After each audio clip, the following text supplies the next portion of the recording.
حكايتنا النهارده حكايه جديده، عشان انت دايما كنت تقول لي ان انت متخوف ان تشتري في كومباوند يكون اوف بلان. يا سيدي الكومباوند اللي ورا مني دوت تم الانتهاء من جميع انشاءاته بالكامل بنسبه 100%، ومش بس كده، دي المراحل الاولى فيه تم تسليمها والناس ساكنه فيها كمان. هنعمل ايه بقى في حلقه النهارده؟ هندخل مع بعض المشروع، هفرجكم على خدماته والناس جوه عايشه ازاي، هوريك التصميمات الشقق والتشطيبات بتاعتها، الواجهات العمارات والمداخل بتاعتها، اكلمكم في كل صغيره وكبيره ما يخص هذا المشروع ما له وما عليه، وان شاء الله تكون حلقه قويه جدا. ادعوا لنا بس بالتوفيق. اتفضلوا بقى معانا نبدا الحلقه، يلا بينا. لو انت عايز تعرف اسعار اي كومباوند في مصر في اي مدينه، هتدخل على الموقع الرسمي بتاعنا adhamfathallah.com.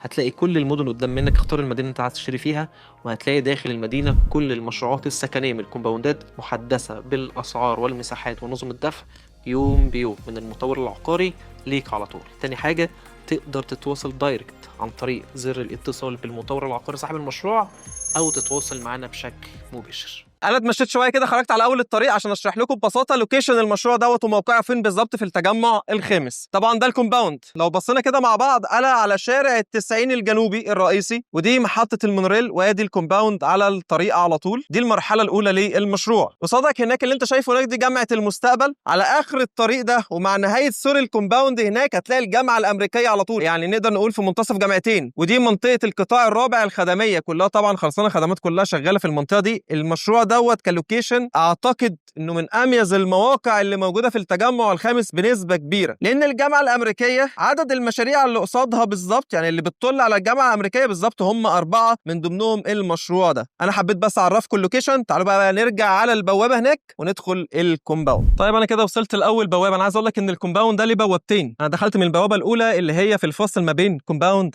جاليريا مون فالي 1، وده المول بتاعهم اهو. دي البوابه الاولى. البوابه الثانيه هتلاقيها فين؟ هتلاقيها في اخر الشارع ده شمال، او من عند الجامعه الامريكيه يمين قدام مول بوينت 90. هتلاقي في بوابه قصاد منك للكومباوند دي اللي هتبقى البوابه الثانيه. طبعا واخدين تصريح بالتصوير عشان بس الناس تقول انت دخلت ازاي، لا احنا بندخل بتصاريح وهكذا.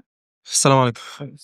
بسم الله الرحمن الرحيم. طيب ده المشروع. تعال احكي لكم بقى عن قصه وحكايه الشركه دي عموما ايه. اولا صاحبها الباشمهندس علي الشرباني، وهو موجود في السوق العقاري من سنه 1979. شركه اسمها تبارك، دلوقتي تبارك القبضه، بس اتغير اسمها سنه 2021. اللي ماسكه المشروع ده بقت اسمها تي بي كي، ذا بيسفول كي، ريبراندنج، يعني عملوا ريبراندنج وكده. المشروع دوت مش جديد ولا حاجه عشان بس تبقوا فاهمين. مشروع 50 فدان زي ما انت شايف كده، الماستر بلان بتاعه اهو 50 فدان تتقسم الى 4 مراحل. مرحله اسمها فايب زون، الثانيه اسمها بافيليون زون، والثالثه اللي هي سيرينيتي زون، والاخيره اللي هي ان ريزيدنس. وان ريزيدنس دي هي اللي فيها البيع حاليا. تعالوا كده اوريكم انا ماشي فين. انا بنتمشى جوه شارع من شوارع المرحله الاولى اللي هي الفايب زون. شايفين انترلوك عالي الجوده جدا. تعالوا ندخل كده على الزون دي نتفرج طالما احنا قريبين. دي زون اسمها الفايب زون. دي كده المساحه ما بين عمارتين، مسافه ده ممر بيطلعنا على المفروض هناك كده البوكيت لاندسكيب اللي حوالين المرحله الاولى. ايه الفرق بقى يا ادهم ما بين الاربع مراحل دول؟ هقول لك. اولا المرحلتين الاولانيين اللي هو الفايب زون وبافيليون زون دول تم تسليمهم. في بعض الوحدات استلام فوري لو انت حابب، بس بيكون نظام السداد فيهم يعني نقدر نقول اللي هو صعب شويه. المرحله الثانيه والاخيره والرابعه اللي هي الاخيره اللي هي الريزيدنس، دي اللي فيها اقبال او فيها بيع كتير. طبعا حضراتكم شايفين دي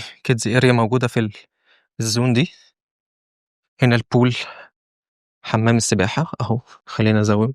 طبعا هنا بيقول لك ان في مسجد وفي الفايب هاب وفي البول اريا في المنطقه.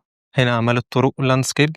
طيب وبالمناسبة برضه عشان تبقوا عارفين، الشركة اللي ماسكة لاندسكيب وصممت اللاندسكيب بتاع المشروع هي شركة كريكنيل البريطانية، شركة معروفة جدا. واللي صمم بقى الماستر بلان بتاع المشروع كله هي شركة أمريكية اسمها WATG. دي شركة أمريكية، والشركة ديت فالمكن اللي عارف بقى مراسي أعمار واللي عارف أورا زد إيست وزد ويست، هي كانت شغالة برضه على الماستر بلانز مع الشركات الاستشارية اللي هناك. فهي برضه اللي عاملة تصميم الماستر بلان بتاع الكومباوند ده. طبعا هنا احنا في بوكيت واحد اللي هو في المرحلة الأولى زي ما حضراتكم ما شايفين. كل بوكيت ليه خدمات خاصة بيه. المشروع نفسه فيه 4 مراحل. طبعا هنا ده الجيم بتاع المرحله ديت، بس للاسف منعنا ندخل الجيم عشان بيبقى فيه جوه ناس، فاحنا متقبلين الفكره، مفيش ادنى مشكله خالص بالنسبه لنا، فمش هنعرف نوريكم التصميم عامله ازاي. تعالوا بقى نتحرك اوريكم حاجات تانية جوه اهم. طيب واحنا بنتمشى كده شايفين محطات شحن السيارات الكهربائيه، عاملين لها اماكن نقاط توزيع اهي. يعني دي اول نقطه. في بقى في كل بوكيت نقاط زي كده برضه. طبعا ده امر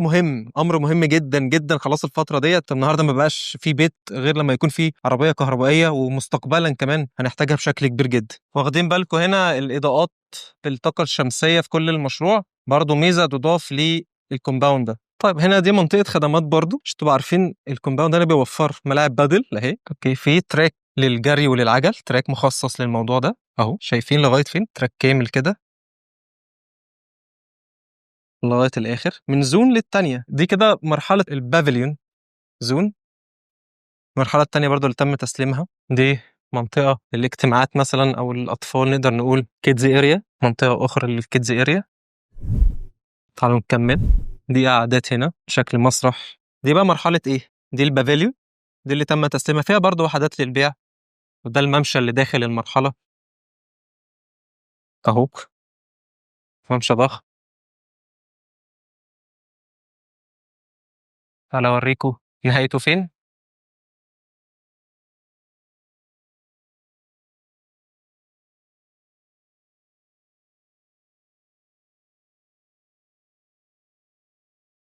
ممتاز. طيب ورا مني هنا ده المين كلاب هاوس، هو بيتم لسه انشاؤه، شايفين الانشاءات فوق؟ ده كده الكلاب هاوس بتاع المدينه كلها، ده المين بتاعها. وادي ذا بيسفول كي شعار الشركه، وادي 90 افينيو الكومباوند. طبعا هنا لو كملنا بقى هتلاقي برضو باقي الخدمات على طول هذا الممشى الرئيسي. شايفين هنا بقى منسوب العماير عامله ازاي؟ هنا عايز اقول لكم ان المناسيب بتختلف. يعني ايه المناسيب بتختلف؟ يعني زي كومباوند مثلا تاش سيتي كده، تلاقي في الجزء اللي على اللاندسكيب، يعني هي المفروض ارضي وخمس ادوار، ولكن في منسوب دور زياده من ناحيه اللاندسكيب، يعني من الطريق 5 ولكن من ناحيه لاندسكيب 6. زي مثلا العماره دي، عد كده معايا، ادي ارضي اول تاني تالت رابع خامس سادس، 6 ادوار، واخد بالك؟ طيب لان هو على اللاندسكيب الرئيسي 6 ادوار، يبقى اذا هنا اللي هيحصل ايه؟ هتلاقي ارضي بجنينه منخفض على اللاندسكيب، والناحيه التانيه حتى احنا هنطلع، شايف المطلع ده؟ هتلاقيها في ارض مرتفع الناحيه التانيه اللي هو في الجهه العكسيه للعماره. تعالى كده اوريكم، شايفين كده اهو، ادي نفس العماره الجهه التانيه بتاعتها. ادي ارضي اول تاني تالت، وادي الرابع وادي الخامس، 5 ادوار. يعني اعتقد ان المنسوب كده واضح قوي. ادي ارضي من هنا، بعد كده تنزل تحت في ارضي تحت من هنا. دي بقى المناسيب اللي جوه المرحله دي. طبعا دي الواجهات الحديثه بقى، شايف عامله ازاي؟ تعال احكي لكم عن واجهات العمارات هنا عامله ازاي. زي ما حضراتكم ما شايفين، الواجهه بالديزاين الكلاسيكي، والتطعيمات الاسبانيه من الاحجار الاسبانيه كتير موجوده في الواجهات بشكل كبير. البلكونات والشبابيك من الكريتال مش من الزجاج، اهو من الحديد. تطعيمات خشبيه في اخر المباني من فوق. تصميم انا شايفه مميز جدا جدا. طبعا قراميط في نهايه الادوار زي ما حضرتك كده ما شايفين، شكلها مميز جدا. العمارات زي ما اتفقنا ارضي و5 ادوار. الدور الواحد يحتوي على 4 شقق في الدور او 5 شقق في الدور للعماره بحد اقصى، يعني مفيش اكتر من كده. دي كده كانت الواجهات. تعالوا بقى ندخل المدخل، عشان المداخل بتاعه العمارات قصتها قصه. يلا بينا. طبعا هنا في الهول بتاع المدخل مبدئيا في دبل هايت هنا لغايه الدور الاول، شايفين البوابه الاولانيه عامله ازاي، وبعد كده البوابه الرئيسيه اللي هي بزجاج الناحيه دي. هنا على طرف البوابه بتلاقي رقم العماره مكتوب. السلالم من الرخام، الاضاءات الليليه موجوده. طبعا دي تبع شقه مالناش دعوه بيها. الكاميرات موجوده على اول كل بوابه. الباب كله من الزجاج ومتطعم حوالين منه من الرخام زي ما حضراتكم ما شايفين. الانتركام موجود. غير كده ان الباب ده ما بيتفتحش غير ببصمة العين، يعني لازم حضرتك تقف قدام الكاميرا يفتح لك على طول الباب. تمام كده، يبدأ يفتح لك الباب، تبدأ تدخل. بسم الله الرحمن الرحيم. طبعا انت بتدخل البوابة، شايفين كل الارضيات من الرخام، من الارض للسقف رخام. تطعيمات خشبية، اباليك واضاءات موجودة كديكور. عندك هنا جيبسن بورد واضاءات موجودة. زجاج على الواجهة في الريسبشن. ده كده شكل المدخل زي ما حضراتكم ما شايفين. طيب بعد كده وانت في المدخل عندك جزئين، جزء يمين وجزء شمال. ده بيدخلك على شقتين وده بيدخلك على شقتين. اولا هنا الاضاءات تشتغل بنظام السنسور، يعني مجرد انك بتخش المكان بتاعك طبعا ضلمه، اول ما بيحس بيك بيبدا يفتح النور زي ما حضرتك كده ما شايف. بتلاقي هنا ادي شقة، وبتلاقي الشقة التانية في الجزء ده، وده اسانسير. تعال نروح الجزء التاني. طبعا في ممر ما بين الجزء ده والجزء التاني، اللي هو الممر ده يدخلك، تلاقي هنا الجارب شوت زي ما حضرتك ما شايف، وتلاقي السلم بعرض 1.5 متر، والايد بتاعته كريتال، حاجة كويسة جدا. تلاقي هنا ده الباب بتاع عدادات الكهرباء، وده الباب بتاع عدادات المية مش مفتوح. تمام. ودي الجزء التاني اللي هو الشمال، برضه هتلاقي بابين، باب يمين وباب شمال، وهتلاقي اسانسير تاني. يبقى كده العمارات فيها 2 اسانسير. وكمان انت لما بتخرج في بقى بوابة تانية، اللي هي دي اللي بتطلعك على اللاندسكيب من بره. اوكي، يبقى كده العمارة ليها بوابتين، بوابة من على الطريق تدخلك، وفي بوابة أخرى تطلعك على اللاندسكيب عشان الأطفال، وهكذا يعني سلامة أكتر يعني بكتير. تعالوا كده عايز أوضح لكم تفصيلة مهمة جدا، خاصة الشقق اللي بتطل على السور. الكومباوندات المميزة لما يكون في فاصل ما بين العمارات وما بين السور، مثلا يبقى في طريق، يبقى في لاندسكيب، ده بيبقى أميز كتير. طيب فأنت دلوقتي بيبقى في كومباوندات أوف بلان، العماره دايركت على السور، يعني السور مفيش، هي لازقه في العماره فبتبص على بره على طول. لكن الاميز ان هي ما تكونش دايركت على السور، ده الاميز. طبعا هنا في مشكله كبيره في العمارات اللي بتبص على السور، هنا ان في جزء في الكومباوند في محطه مونوريل اتبنى قدام العمارات، فطبعا احنا مش هننصح ان احنا نشتري في الجزئيه دي، ان غالبا هتبقى دوشه كبيره، ولازم المنطقه دي بالكامل تتقفل. يعني المنطقه دي تتقفل بحيث ان اللي نازل على السلالم او اللي واقف هنا ما يبصش او يجرح الناس اللي ساكنه هنا. فدي نقطه سلبيه برضه حبينا نوضحها. لكن الكومباوند جوه كبير وحلو وفي مراحل ممتازه جدا، وغالبا دي بس بتظهر في المرحله الاولى، فمش مشكله حاليا في عمليه الشراء، لان غالبا لما نيجي نشتري هنشتري في الاجزاء اللي هناك خالص، اللي هي بعيده خالص عن السور ومحطه المونوريل. وطبعا العمارات ديت اللي بتبقى على السور، عشان تبقى عارفين، بتبقى ارخص سعرا من الشقق الداخليه. يعني ايه؟ يعني نسب التميز كسعر متر بتبقى اقل كتير، فبالتالي سعرها بيبقى الطف وافضل. ففي ناس بتلجأ ان هي تشتري في الشقق ديت عشان خاطر سعرها بيبقى احسن شويه مقارنه بالاسعار الداخليه. تعالوا بقى نطلع فوق علشان نشوف الدوبلكس المتشطب فوق عامل ازاي. اولا الاسانسيرات هنا من نوع شلندر الالمانيه، وده حجم الاسانسير عموما. تعالوا بقى هوريكم تشطيبات نموذج الشركه عاملاه هنا. ده بنت هاوس اللي هو الاخير بالروف، مساحته 235 متر. هنخش نشوف التشطيبات، عشان التشطيبات ديت هي شبيهه قوي او قريبه جدا من نفس التشطيبات اللي هتستلمها فين، في ان ريزيدنس. وبالمناسبه ان ريزيدنس هوريها لك من هنا، هنطلع على الفيو وصلت لفين انشاءات، عشان بس تبقى عارف ان الانشاءات فعلا اكتملت ومفيش اي حاجه تقلق من ناحيه الاستلامات. يلا بينا نبدا ندخل كده، بسم الله الرحمن الرحيم. طيب احنا كده هنبدا في بدايه الموكب ده. باب الشركه بتسلمه لك كده كده على اي وحده عقاريه. الباب ده بيبقى باب مصفح، التسليمات اللي انت شايفها كده. هنا بيبقى فيه رقم الوحده بتاعتك مكتوبه قدام باب الوحده. بندخل كده، بسم الله الرحمن الرحيم. اول ما بندخل بنلاقي ريسبشن في المنتصف. على ايدنا الشمال بنلاقي السلم بتاع البنت هاوس، وعلى ايدنا اليمين ده التجليده، وده باب المطبخ عموما. طبعا اول حاجه ان الريسبشن معمول كله من الرخام المربل انتوا شايفينه دوت. بالنسبه للمطبخ، ده المطبخ بتاع الوحده. شيبسن بورد هيكون فلات هناك. اوكي. طبعا ده بيبقى بورسلين او سيراميك فرز اول.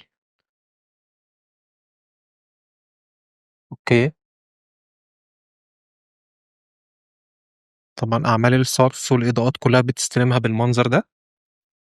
حتى ال- الوصله بتاعه الغاز هو واصله لك كلها لغايه المطبخ. انت بس بتفرش بقى المطبخ بتاعك، بتجيب مهندس ويبدا يفرش لك المطبخ. لو بنت هاوس بيعمل لك الزجاج اللي هو اللي على السلم بالشكل ده الفاميه. بتخش ده كده الريسبشن. الريسبشن هنا في النموذج ده يشيل لك قطعتين كبار جدا.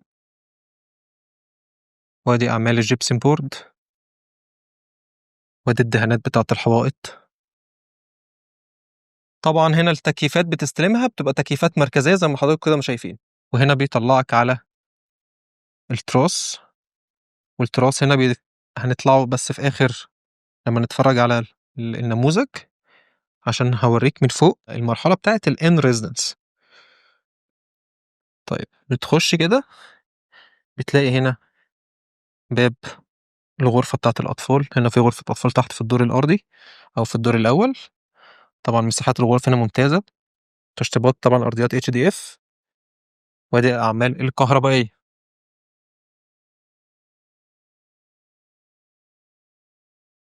اوكي. طيب بعد كده هنا في تويلت، وهنا في ماستر بيدروم.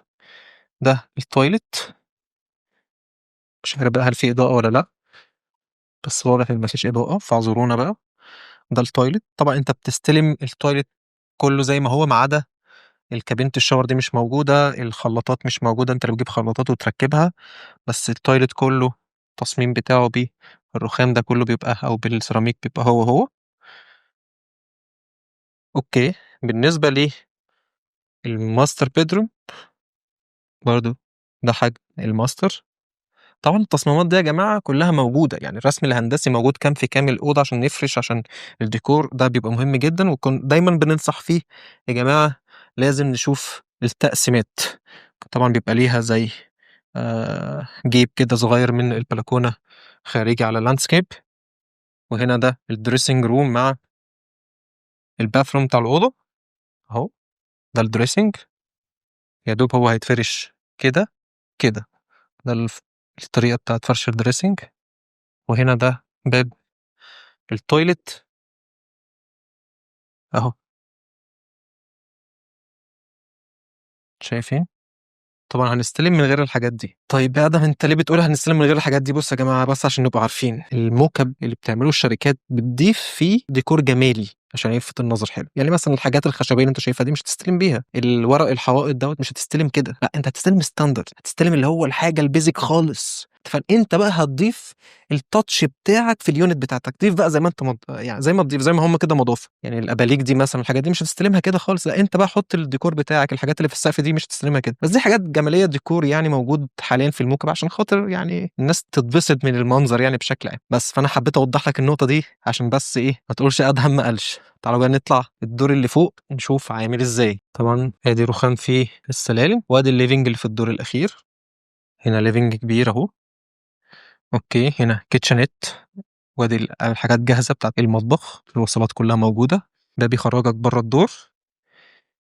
هنا ده تويلت، وادي القعده، وادي الحوض في الجزء ده. تمام. اوكي. بعد كده هنا في ماستر بيدروم تانية، يعني في تحت ماستر وفي هنا ماستر، بس دي اكبر شويه، حجمها كبير. اوكي. وادي الدريسنج، وادي التويلت. ممتاز جدا. طبعا دي الاوبن اريا، دي بقى تطلع بقى هنا الاوبن روف بتاعك اللي تفرشه عشان خاطر تعمل فيه القعده بتاعتك اللي انت عايز بقى تقعدها براحتك. طبعا احلى قعده القعده البحري، يعني خلي دايما الروف بتاعك في الاتجاه البحري، هيبقى ممتع جدا. طبعا هنا صاحب الروف عامل بقى جاكوزي وانت في حته بعيده خالص. ودي ميزه الرواف، يعني البنت هاوس عموما انت بتبقى منفصل تماما، البرايفسي فيها عاليه جدا، ان محدش بقى ايه لا شايفك ولا قاعد معاك ولا انت مضايقه ولا هو مضايقك. فدي ميزه البنت هاوس لو انت ما بتحبش الارض بجاردن، فاعتقد ان ده هيبقى اختيار موفق ليك. تعالوا بقى من هنا كده. اه، هي دي بقى المرحله ان ريزيدنس، دي اخر مرحله تم فتحها للبيع. شايفين؟ بص كده على العمارات كلها انشئت، تم الانشاء والانتهاء منها، ما فيش غير العماره اللي هناك دي بيبنوا في الروف بتاعها فقط لا غير. اه. فهتشتري وانت مطمن الحاجه موجوده ومبنيه بالكامل، يعني بصراحه بوجهه نظري يعني. طيب طبعا هنا هيبقى البوكت كبير بقى، هنا هيبقى فيه كل الخدمات بقى بتاعتك اللي هي البول الكبيره، شغل يعني هيبقى موجود طبعا في التصاميم دي كلها موجوده عندنا ان شاء الله. انا بس حبيت اوريها لكم من فوق من هنا. تعالوا بقى بالمره انزل اوريكم تحت فيه البلكونه اللي تحت ال- الفيو عامل ازاي. طيب هنا كده التراس حجمه بيبقى عرض حوالي متر لمتر 20 على حسب حجم التراس. طبعا الأدوار الأخيرة بيبقى فيها هنا أعمال خشبية موجودة. تمام. طبعا عشان لازم الأدوار الأخيرة دي غالبا ده اللي بيحصل فيها، بتبقى الامطار لازم تغرق الجزئيه دي، فانت بيبقى فيه زي عمليه صرف هنا عشان تسحب ميه الامطار. وده الفيو بتاع مرحله ايه بقى، بافيليون.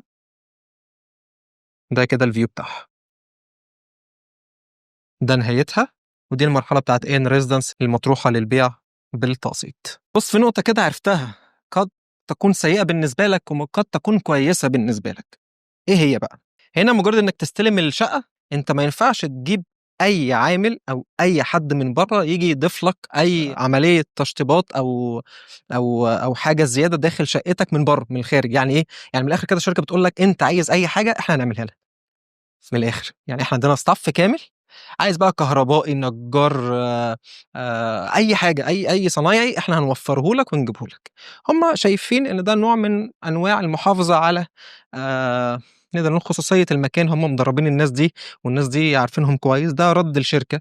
والناس ديت الناس فيه ناس ساكنه عموما في المشروع، فهم ملتزمين بمعايير معينه ان الصنايعي نفسه يكون على اعلى مستوى ممكنه يخدم على الناس. فممكن تكون نقطة سيئة بالنسبة لك، تيجي تقول إيه يا عم أدهم، طب أنا دلوقتي ما عنديش غير المهندس الخاص بتاعي بالصنايعية بتوعه، عايز يجي يضيف لي حاجات في البيت. ساعتها هتكون مشكلة كبيرة لو اشتريت هنا، إنه هيمنعه، يقول لك لا والله مش هينفع.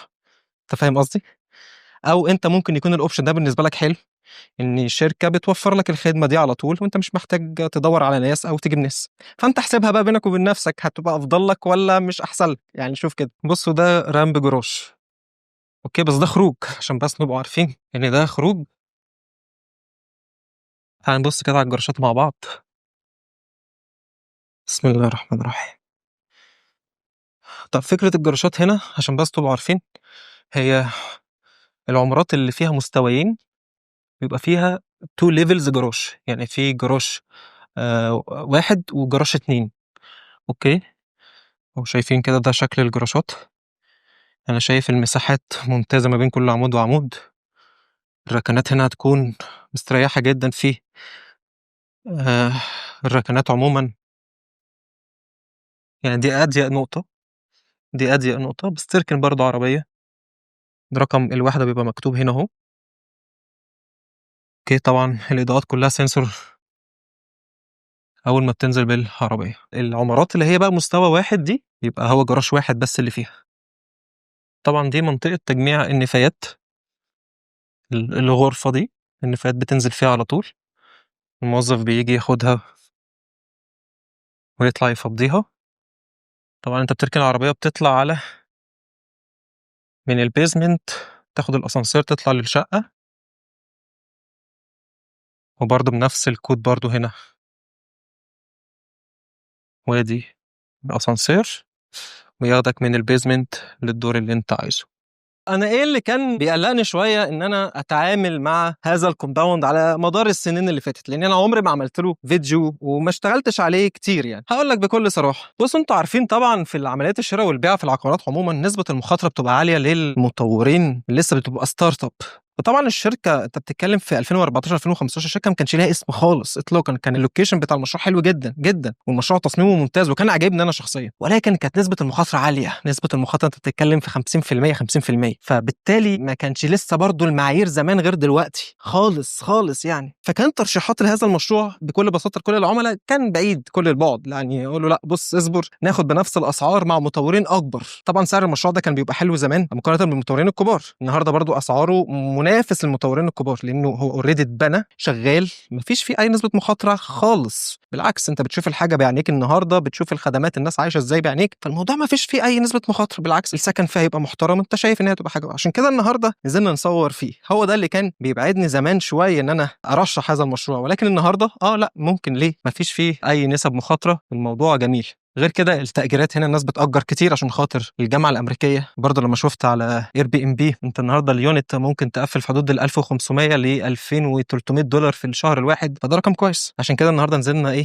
نصور. معلش بقى هنكمل، بس قلت اقف تحت ضلة شوية الدنيا هنا كلها شمس. تكمله بقى للكلام، الشركه دي اتاخرت جامد، طبعا اتاخرت جامد بصراحه. انت بتتكلم عشان بس سلموا المرحله الاولى والمرحله الثانيه من 2014، بتتكلم في سنين كتير جدا. طب هم لسه مسلمين في علمك في حدود السنتين ونص اللي فاتوا، يعني الناس اللي هنا عايشه اللي ورا مني دول كلهم المرحله دي انت بتتكلم في سنتين ونص من دلوقتي. طيب يا عم ادهم، طب انت جاي يعني تقول لي ان الناس دي بتتاخر جدا في التسليم، وجاي تقول لي تعالى افرجك على المشروع؟ يا صديقي يا صديقي، احسبها بالعقل. اللي اشترى زمان هو اللي تم التأخير عليه، يعني خلاص شال الشيلة بصراحة. طب النهاردة الوضع الحالي لو حسبتها بالمنطق، هل الشركة تتأخر عليك في شيء؟ لا طبعا. ليه؟ الإنشاءات كلها خلصانة، الكومباوند فيه تسليمات، مراحل متسلمة، انت خلاص عديت مرحلة المخاطرة عموما، انت عديتها. اللي بيشتري النهاردة مش هيخش في مخاطرة عالية اطلاقا، يعني المشروع فيه خدماته شغال، فيه شبكاته موجودة، مية كهرباء غاز، برايم لوكيشن، في مناطق ساكنة، في ناس ساكنة اوريدي، يعني انت حتى هتاخد في مرحلة في قلب كومباوند ساكن. فانت كده كده اللي شال زي ما بيقولوا كده مشاكل المشروع في اول تشغيله خلاص شالها، انت هتيجي بقى ايه على الجديد. انا بقول لك اتاخروا طبعا اتاخروا، بس النهارده نسبه مخاطره التسليمات قلت جدا في المشروع، فليه ما نصوروش؟ انت فاهم وجهه نظري يعني. وصلت معاكم دلوقتي لنهايه الفيديو، اتمنى تكون كل التفاصيل الخاصه بالكومباوند وضحت لحضراتكم. اللي محتاج منا تفاصيل اكتر عن هذا الكومباوند، عن التقسيمات الداخليه، عن افضل الشقق داخل هذا المشروع، نشتري فين ونبعد عن ايه، ما يترددش اطلاقا في التواصل معنا عن طريق لينك الواتساب الموجود تحت في الوصف، وان شاء الله هقدر افيده انا وفريقي في اسرع وقت ممكن. اتمنى لكم يوم سعيد واشوفكم على خير. كان معكم ادهم فتح الله، والسلام عليكم ورحمه الله تعالى وبركاته.